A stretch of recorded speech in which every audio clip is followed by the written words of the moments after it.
हर रोज हम सब कितनी सारी फाइनेंशियल न्यूज़ देखते सुनते हैं ना, लेकिन उनमें से ज्यादातर तो बस शोर होता है। कुछ ही खबरें ऐसी होती हैं जिनका हमारी जिंदगी पर सीधा असर पड़ता है। आज की हमारी चर्चा एक ऐसी ही कहानी के बारे में है जो शायद हेडलाइंस में न हो, पर ये करोड़ों लोगों के फाइनेंशियल भविष्य को बदल रही है। रोज की हेडलाइंस कुछ ऐसी ही दिखती हैं। बाजार ऊपर गया, नीचे आया, इस कंपनी ने ये क्लैरिफिकेशन दिया। ये सब ट्रेडर्स के लिए तो ठीक है, पर क्या ये हम जैसे आम सैलरीड प्रोफेशनल्स के लिए वाकई मायने रखता है? शायद नहीं। तो चलिए इस बाजार के शोर को जरा साइड में रखते हैं और उस असली कहानी पर फोकस करते हैं जो भले ही हेडलाइंस में ना हो, पर हम जैसे लाखों लोगों के लिए बहुत बहुत ज्यादा मायने रखती है। ये नंबर देखिए, 8 करोड़। ये कोई छोटा मोटा आंकड़ा नहीं है। भारत में करीब 8 करोड़ लोग एम्प्लॉयज प्रोविडेंट फंड यानी ईपीएफ के एक्टिव सदस्य हैं। और ये कहानी ये उन सभी से जुड़ी है। तो चलिए इसमें और गहराई से उतरते हैं। अगर कभी नौकरी बदली है तो ये दर्द आप अच्छी तरह जानते होंगे। ईपीएफ ट्रांसफर कराना, हुफ, एक ऐसा सिरदर्द था जो लगभग हर किसी ने झेला है। ये किसी रेस से कम नहीं था, है ना? पहले तो वो फॉर्म 13 भरो, फिर पुरानी कंपनी के पीछे पड़ो कि भाई वेरीफाई कर दो, और फिर हफ्तों, कभी कभी तो महीनों का लंबा इंतजार, और स्टेटस वो भी खुद ही ट्रैक करते रहो। मतलब एक बड़ी सिरदर्दी थी ये। और परेशानियां यही खत्म नहीं होती थीं। कभी डिटेल्स मैच नहीं हो रही, तो कभी पुराना एचआर डिपार्टमेंट जवाब ही नहीं दे रहा। डेट्स में गड़बड़, एक से ज्यादा यूएएन बन गए। मतलब वजहें हजार थीं और नतीजा अपनी ही मेहनत की कमाई अटकी पड़ी रहती थी। लेकिन अब तस्वीर पूरी तरह बदल गई है।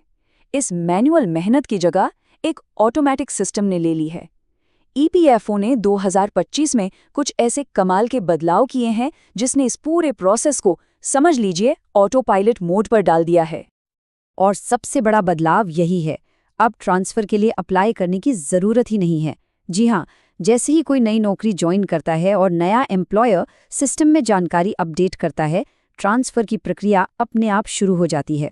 पहले कई लोगों के एक से ज्यादा यूएएन बन जाते थे, जिससे बहुत कंफ्यूजन होता था। अब सिस्टम को इतना स्मार्ट बना दिया गया है कि अगर आपका एक यूएएन पहले से है तो दूसरा बन ही नहीं सकता। आधार वेरिफिकेशन से डुप्लीकेशन को रोक दिया गया है।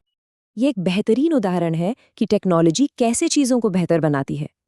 जहां पहले ट्रांसफर में 30 से 45 दिन लगते थे, अब टारगेट है सिर्फ 7 से 10 दिन। ये सब आधार और ई-केवाईसी इंटीग्रेशन की वजह से मुमकिन हुआ है। पहले ये पता लगाना भी मुश्किल था कि ट्रांसफर पूरा हुआ या नहीं। अब सब कुछ बिल्कुल साफ है। जैसे ही ट्रांसफर पूरा होता है, पुरानी पासबुक में बैलेंस 0 दिखने लगता है और नई पासबुक में सारा पैसा एक साथ दिखाई देता है। इससे पूरी ट्रांसपेरेंसी रहती है।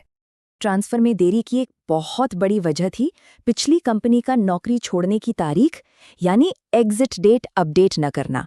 इसके बिना ट्रांसफर प्रोसेस आगे ही नहीं बढ़ पाता था। ये एक ऐसा सवाल है जो नौकरी बदलने वाले लगभग हर किसी को परेशान करता था कि अगर पुरानी कंपनी का एचआर सहयोग न करे तो फिर क्या किया जाए। और इसका समाधान ये है कि अब कंट्रोल कर्मचारी के हाथ में है।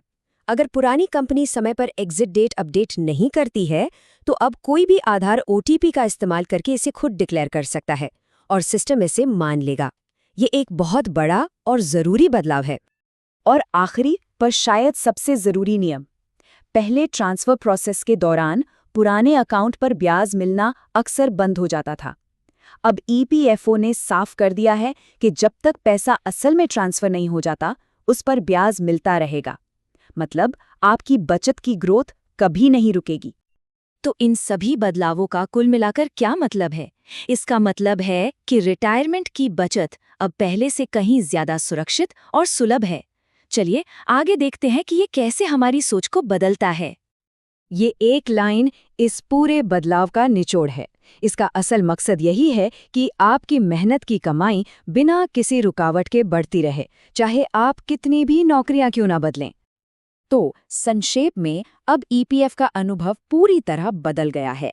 कागजी कार्रवाई कम, पैसा जल्दी उपलब्ध, प्रक्रिया पर आपका कंट्रोल ज्यादा, और सबसे जरूरी, नौकरी बदलने से जुड़ी एक बड़ी चिंता अब खत्म हो गई है।